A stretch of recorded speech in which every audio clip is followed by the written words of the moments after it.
कारण या शक्तिपीठ महामार्गाची मागणी कुणी केलेली नाही आहे। त्यासाठी सरकारवर कुणी दबाव आणलेला नाही आहे किंवा असंही घडलेलं नाही की या महामार्गावर जी काही देवस्थानं येत आहेत त्या देवस्थानाच्या दर्शनाला जाताना भाविकांना त्रास झालेला आहे, ट्रॅफिक जाम झालेला आहे आणि 4-4, 5-5 तास रस्त्यावर ट्रॅफिक जाममध्ये अडकून पडलेले आहेत भाविक। असंही कधी घडलेलं नाही आहे, अगदी पंढरपूरला सुद्धा नाही आहे। आणि मग असं असताना हा नव्यानं शक्तिपीठ महामार्ग बनवण्याची गरजच काय?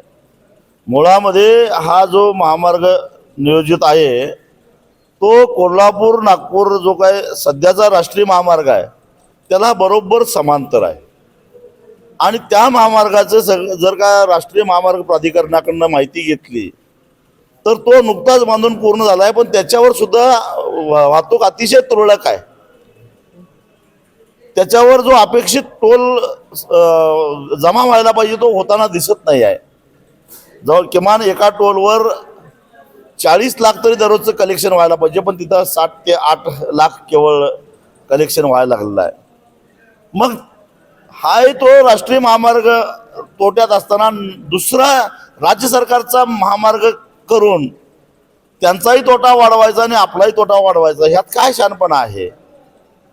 आणि म्हणून एकतर हा रस्ता पूर्ण अव्यवहारी आहे, शिवाय महाविकास आघाडी सरकार जेव्हा महाराष्ट्रात सत्तेवर होती त्यावेळी त्यांनी जे काही शासन निर्णय केलेला आहे त्यामुळं 2013च्या कायद्याचा पूर्ण आत्माच नाहीसा झालेला आहे आणि होणारं भूमी संपादन हे 1956च्या कायद्यानुसार म्हणजे सक्तीचं होणार आहे, पोलिसांच्या बंदोबस्तात होणार आहे।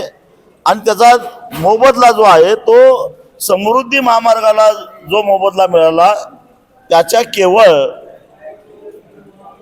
40% मोबदला मिळणार आहे। मग शेतकऱ्यांच्या जमिनी अक्षरशः कायद्याचा वरवंटा फिरवून लुबाडायचं, शेतकऱ्यांना देशद्रोही लावायचं, जवळपास 83,300 कोटी रुपयाचा कर्जाचा बोजा सरकारवर वाढवायचा आणि वर्षानुवर्ष प्रवास करणाऱ्या प्रवाशांच्यावर टोल नाका लादून हे धंदे कशासाठी? काही राजकीय नेत्यांची आर्थिक गरिबी हटवण्यासाठी, प्रशासनातल्या अधिकाऱ्यांना पैसा खातावा यासाठी?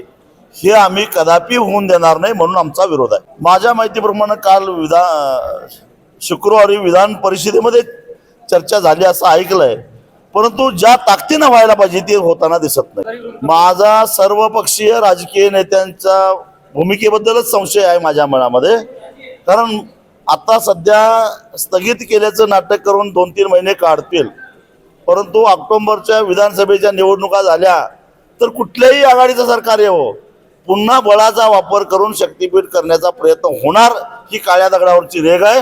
आणि त्यामुळे या राजकीय नेत्यांच्यावर आमचा विश्वास राहिलेला नाही। शेतकऱ्यांनी लढूनच आता हा रस्ता वाचवला पाहिजे आणि आपली जमीन वाचवली पाहिजे।